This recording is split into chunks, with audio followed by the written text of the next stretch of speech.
Hey guys, what's up? It's RZ, and I'm here with Season 1, Week 1 of the ShowDown series.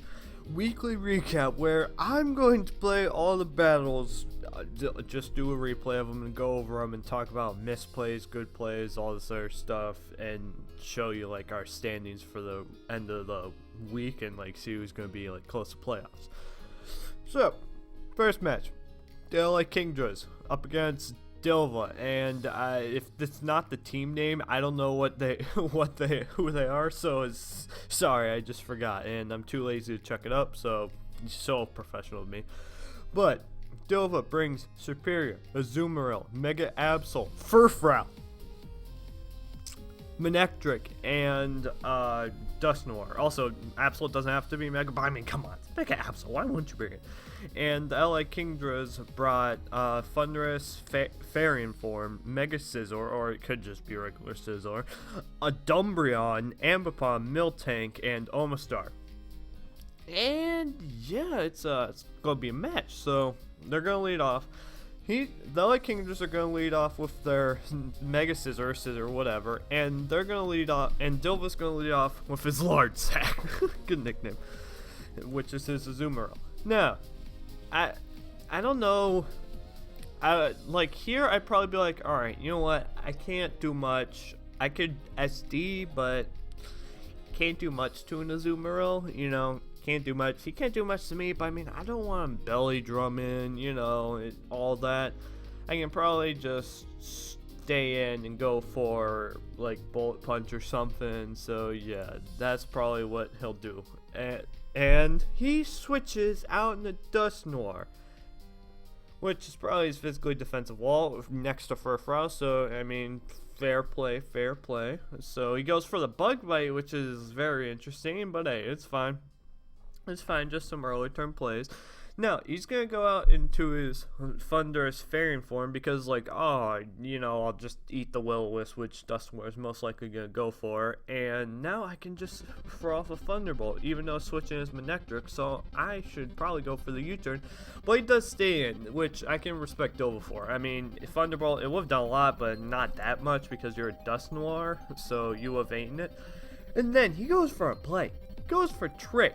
And Trick's a lagging tail onto Ambipom, which is, I would have never seen that coming. I didn't see that coming at all. I was watching, I was like, oh, that is quite interesting.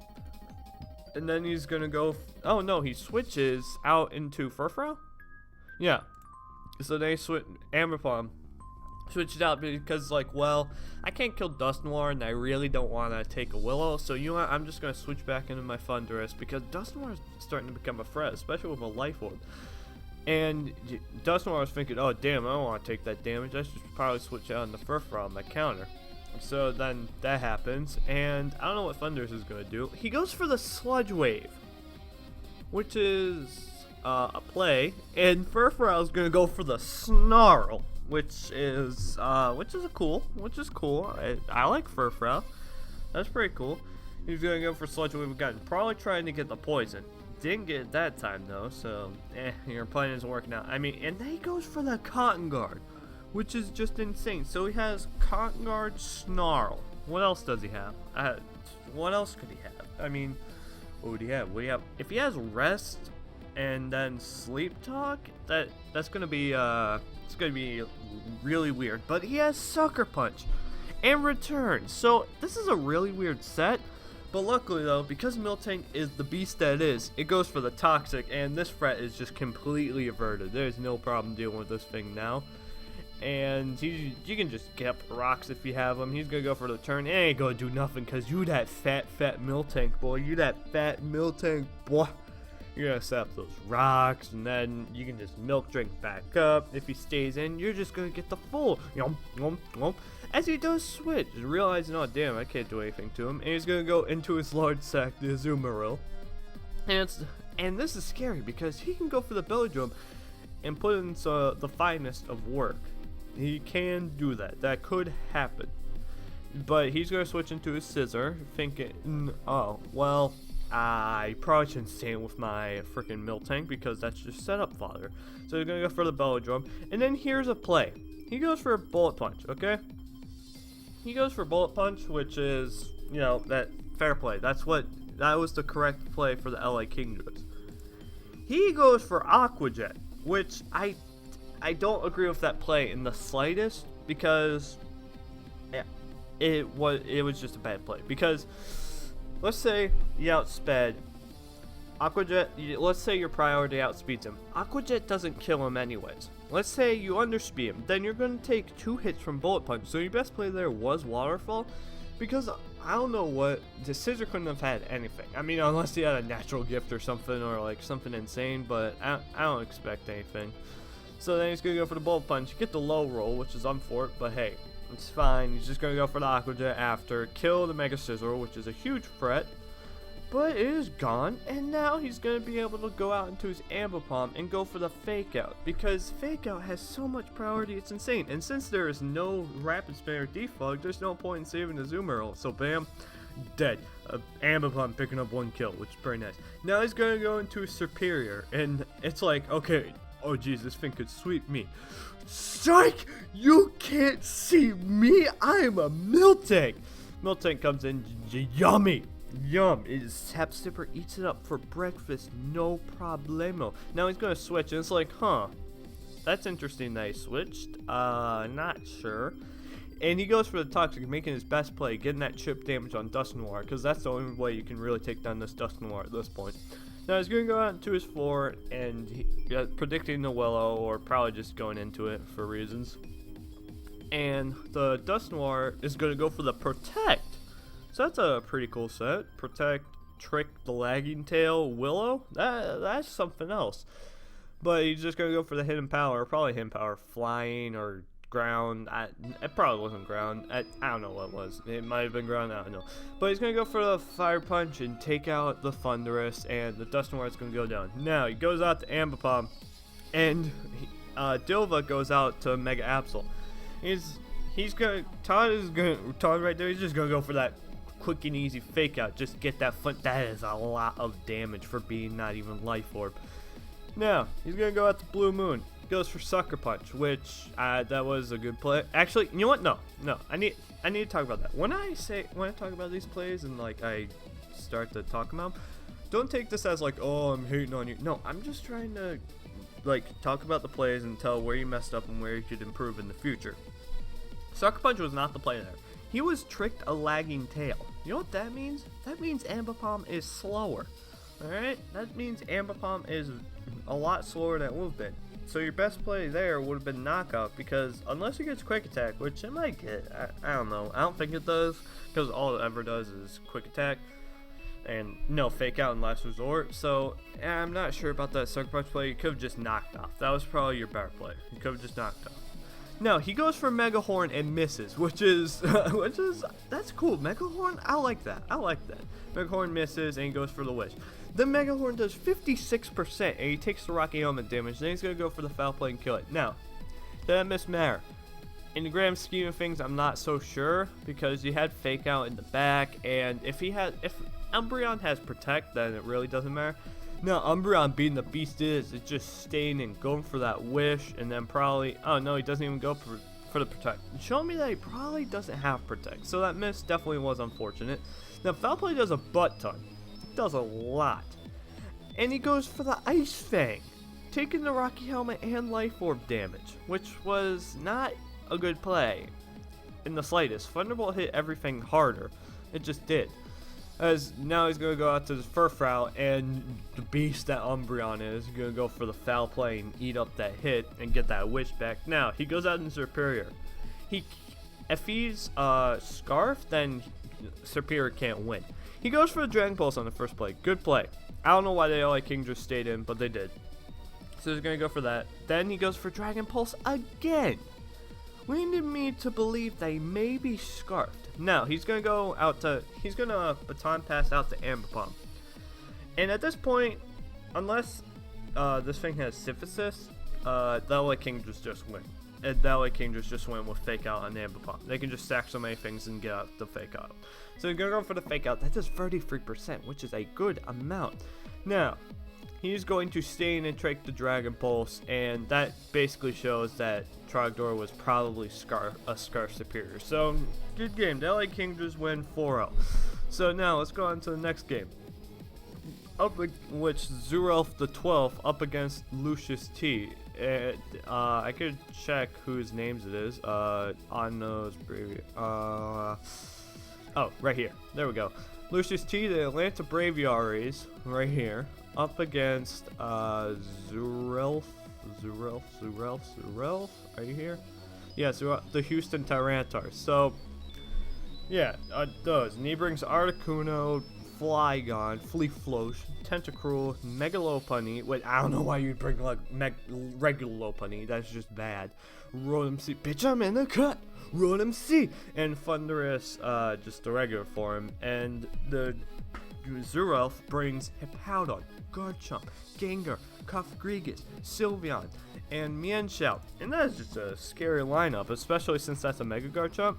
Now he's going to lead off with the Bulkster, and Lucius T is going to lead off with his Mega Lopunny. Now he's going to Mega Evolve and Fake on the first turn. Perfectly fair play. You want still a turn of Sandstorm, and you just want to get your Mega Evolution off, so later you can just click Return or something. Now he's going to switch because obviously you don't want to stay in. He's going to go into his Flygon. So it's like, okay, why would he go out to a Flygon? Then Zurelf's gonna switch into Sylveon. He's gonna take a big Earthquake, and that just hurts so much. Now, look, okay, so I'm not gonna hate too much on Zurelf the 12th. It's just, think about this. Yeah, the Outrage is a play, but I mean, he would most likely go for the Earthquake. I mean, you do have an immunity, but what's more likely to come in? A Gengar on Outrage or a Sylveon on Earthquake? A Sylveon on Earthquake. And Flygon, it has bad stats, but it is not weak in the slightest. You cannot sleep on that thing. So, if Hippowdon did have Slack Off, that is just a terrible set, okay? I don't care who you are, that's just a bad set.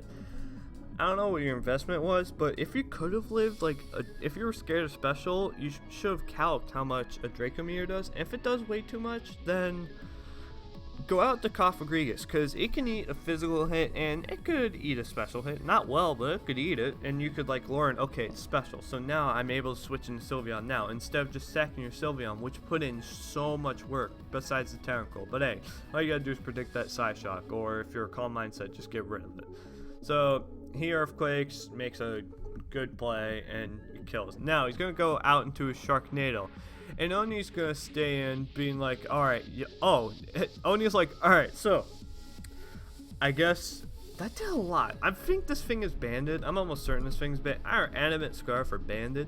He's like, alright, you know what, I'm just gonna get off this damage. If he outspeeds me, he outspeeds me, and he doesn't have to Mega Evolve first turn, but he loses Speedway Mega Evolve, so if I outspeed him before that, then he definitely has a weird spread.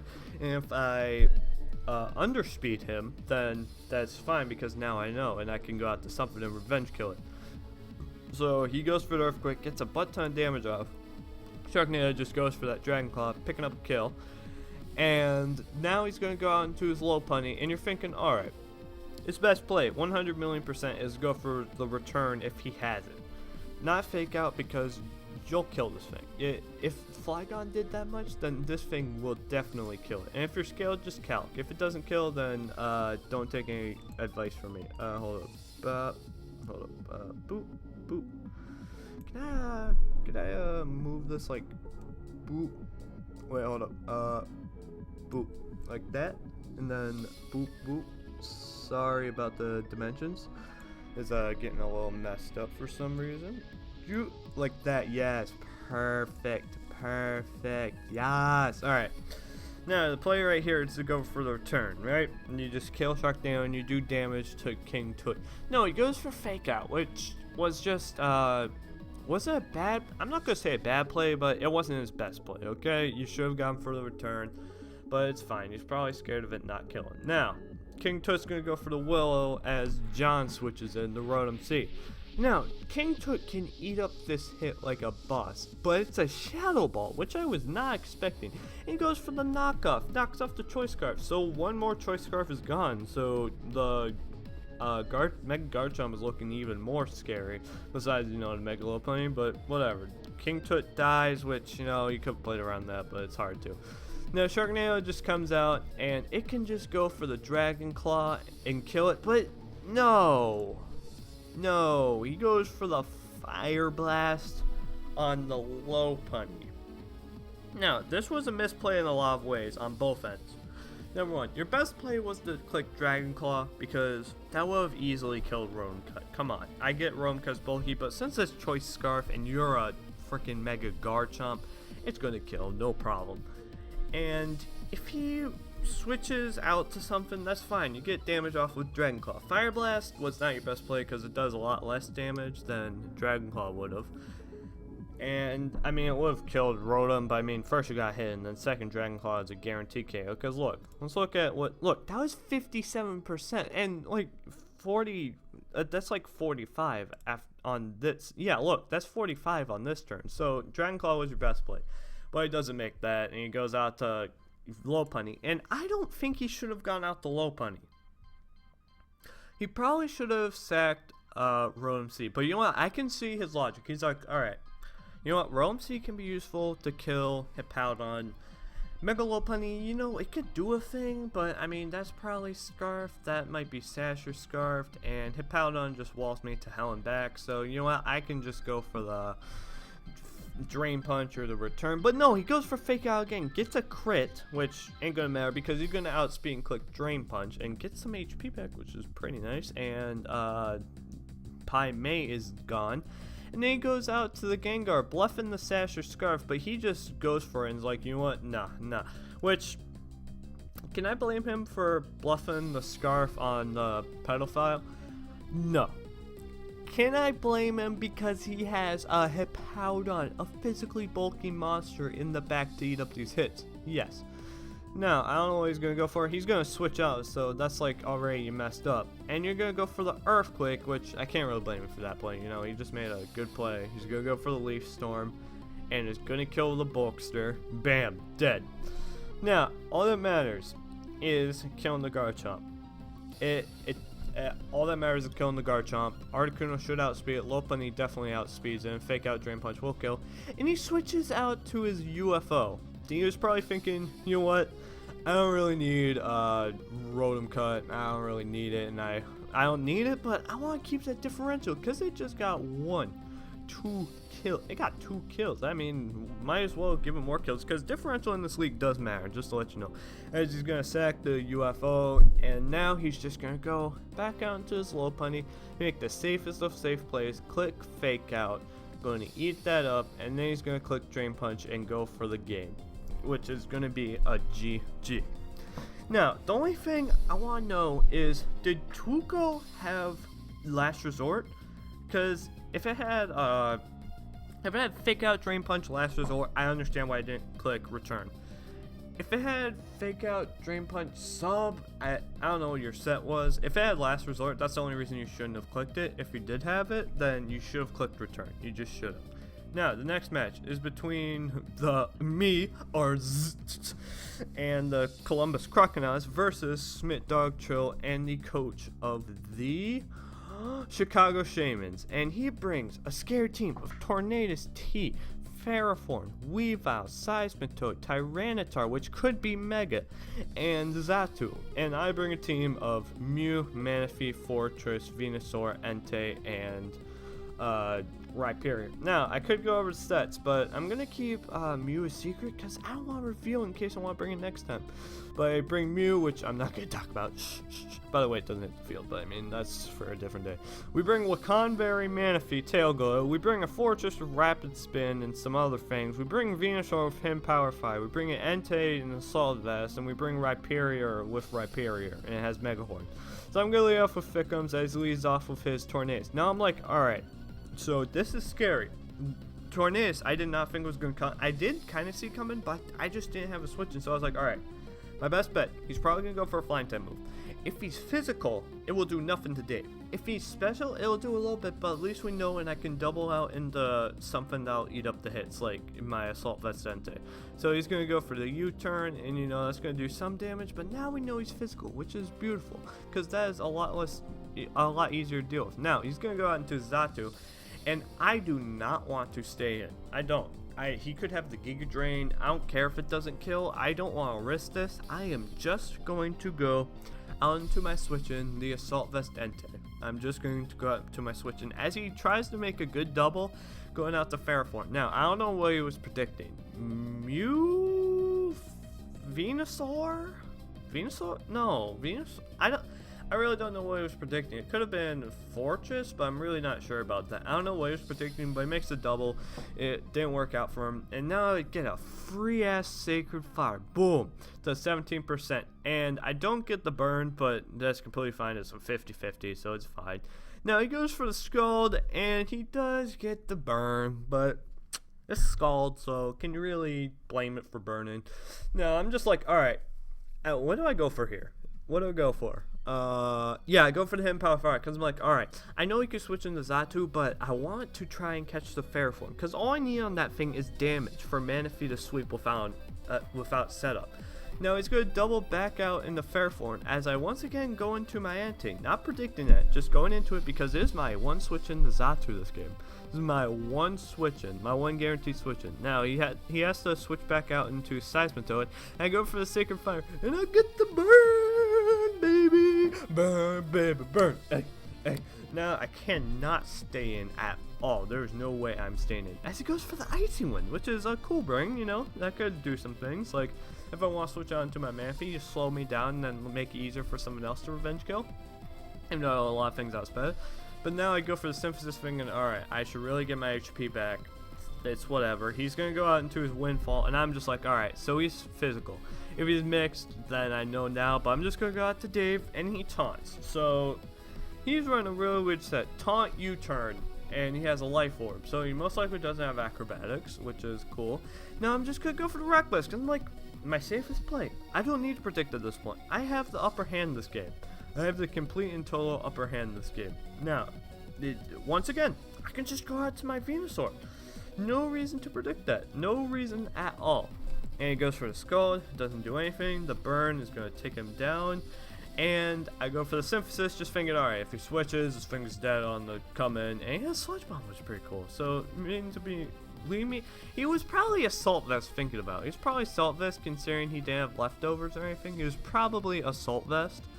But I didn't even think about that. I just didn't want rocks up, and if they did come up, Fortress had to get out and spin, but whatever. Venusaur, you're the real MVP.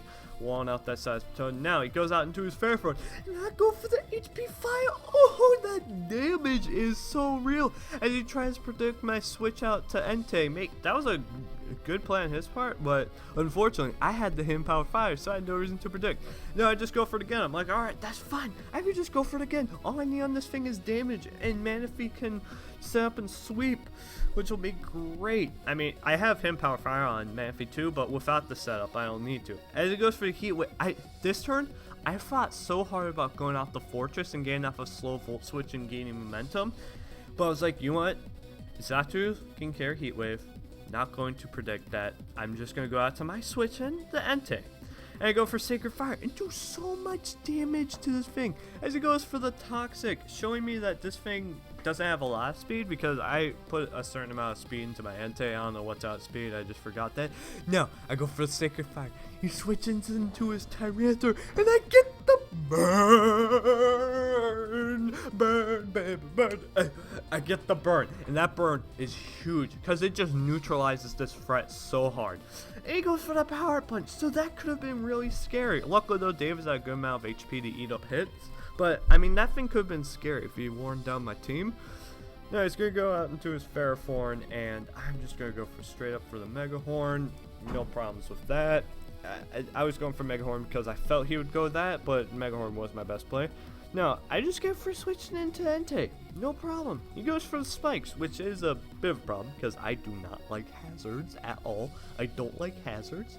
But it is fine because now he goes out into his Zatu and Entei just gets another kill. Another one. another one. Because of the burn on Seismitoad, I just get another kill. Now he goes out into his Killer Frost, and I'm just gonna go for the E-Speed because I'm like, you know what? Knock off kills, and I would rather get damage off on this thing to put it in range of Manaphy and one of Mew's special moves. So I'm just gonna do that. He goes for the Pursuit. Now here I was like, you know what? He'll probably go for the Ice Shard, but I'm not gonna risk it. Or he's probably gonna go Fair Form, but I'm not gonna risk it because this still puts him in range of Manaphy. So I'm completely fine with that. I died to Iron Barbs, and now I go out to Mana Fizzle, the man, the myth, the legend. I just go for the Hand Power Fire. Boom! Boom! Now he goes out to kill Frost, and I'm just like, you know what? At this point, Mana Fizzle, I don't need you. I have Rhyperior to basically wall out the rest of his team. All I need to do is kill this thing, and plus Mew kind of won at this point. Mew almost won at this point, and I had the walls to beat out Tornadus, so I was like, you know what? It's fine. It's fine, it's fine, it's fine. I can just stay in, go for the Skull, no problem. Oh, wait, I switch? Oh, I do so. Oh, yeah, I sack Fickums, because I'm like, Fickums ain't doing anything this game. Fickums ain't doing anything this game, not at all. Manaphy can still do something, but Fickums ain't doing anything. It's just gonna be Death Fodder. And Tyranitar, I mean, I have things to deal with it. Now, I got the Eye-Drones, and I'm like, the Gyro Ball is so obvious, okay? Gyro Ball is so obvious, and if he sets up an SD, it is completely fine, because my attack will still put him in range of something else later.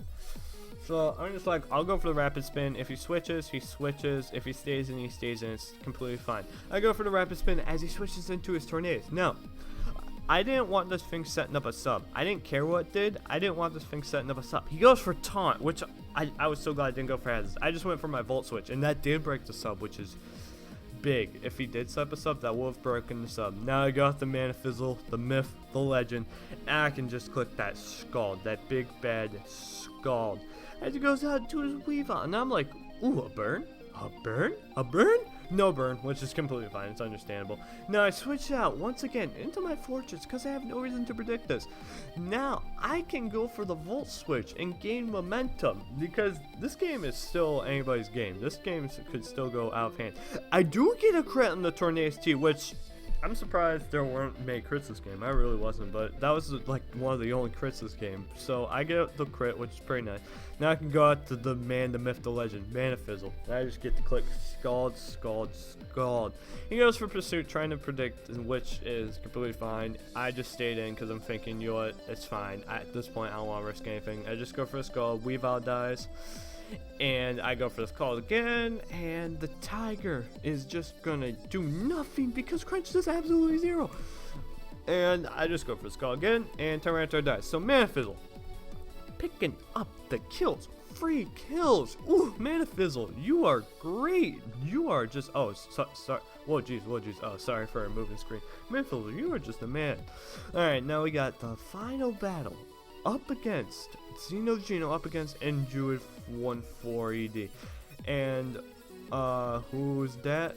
Mega Medicham, the Mega Medicham team. Perry up against Xenogeno and the Marion Machamps, and then the Dargonites. So let's just get into this. He's gonna lead off with my mixtape, and he's gonna lead off with that play. Okay. He doesn't have Mega Ampharos. He has Mega Medicham, okay? Now, there, I get U-turn was like, okay, I can just go for U-turn and get some switch initiative, whatever. That was not your best play. If you want to predict switch, you hard switch, or if you don't want to do damage really to this thing, you just hard switch out because it's a 30% chance to paralyze. So, and look at his team. Look at Infernape, look at his team. He has Cypher, dead. He has Espeon, U-turn. If you're Scarf, that'll do a lot of damage. You could have him Power Ice. That's a nice answer to Medicham, and it could be nice up against that. So U-turn, you should just hard switch because a paralyzed Infernape, that is not very good. You know, it goes out into his book, the Clefable, and he's just gonna get switch initiative, and that does a lot of damage. I didn't go over teams, but you saw it. He goes out to Cypher and quick attacks. As Xeno goes for the Fire Blast. and then he quick attacks again. And Zeno just gets the soft boy for actually Moonlight, because he's unaware, so he gets the Moonlight for free. Now he goes out to Hermione, and here Zeno makes a misplay. He goes for Calm Mind when that did way too much, which is, oh well, as a misplay. What can you say? I mean, that was a small misplay, but it was big because you lose Clefable. Now he goes out into his Reuniclus, and that thing takes half. However, with the Calm Mind, you are sitting pretty. You can just go for the recover. It's more or less good of him to miss the Fire Blast than to get a crit. So now, we get to see the destruction ensue of Calm Mind Reuniclus, because Calm Mind Reuniclus is really good. It just is so good, especially with Magic Guard. Ooh, it's like a Cresselia, only it has Magic Guard and it's not as bulky, but hey, it does the damage though. He goes for Calm Mind, he goes for Fire Blast. He's going to now switch, and he goes into his Espeon. And I'm thinking, alright, he's probably gonna trick off Choice Specs, you know? No, he goes for the Morning Sun. Gigas goes for the Psychic, and he goes for the Dazzling Gleam, as Gigas goes for the Psychic. So, I don't know why I went for Morning Sun. Maybe it was a misclick, I don't know, but whatever. Now, he goes out into his Zell, and there's no problem in that. Thunderbolt is going to do 0, and he can just go for the Psychic. Completely fine. We are totally, absolutely fine. Now, he's going to go out into his Dragonite, and he's going to click E-Speed. Alright, so that Psychic did a little bit. You know, that did a little bit. Then he goes for Fire Punch, as he sets up a Calm Mind, which was Zeno's best play, by the way. I want to mention that. That was his best play, by the way, in case he had Roost. Now he goes for the Dragon Claw, the more powerful move. Now he goes for it. And Gigas can just recover because that ain't doing much. And now he can just Psychic, and it will most likely take out the Dragonite, right? Yep, Dragonite's dead. Now, he is going to go out into his Medicham, right? Yeah, his Medicham. And he, once again, he goes for Ice Punch. He should have gone for Fake Out to give him at least some sort of a chance. Like Fake Out crit, Ice Punch crit. That was his best chance. Then he goes for the Fake Out the next turn. I guess at this point he just gave up, but there was no point in giving up. You just can't give up at that point. There's still a chance. Now, here's where I lost faith. He goes out to Hermione and tricks a Choice Scarf. Look, a Reuniclus is nothing to mess with, okay? If your only way of beating that thing is tricking it a Scarf, then you're gonna have to trick it a Scarf soon, because that thing will get so bulky and so hard to take down that even with a Scarf, it's still fine. It just gets to click Psychic and win. So that just showed how good Reuniclus is. And now I'm gonna show the playoff picture. Yeah, like how close we are in the playoffs. Now, we are, fine. First place to Machamp, second Braviary. Since we all have +4, there isn't really like a solid way of telling. But they lost, we won, and I am getting into starting out with a win, which is very nice. But still, we got a long season ahead of us. So yeah, with that, I'm out of here. I'll see you in the next video. Bye bye.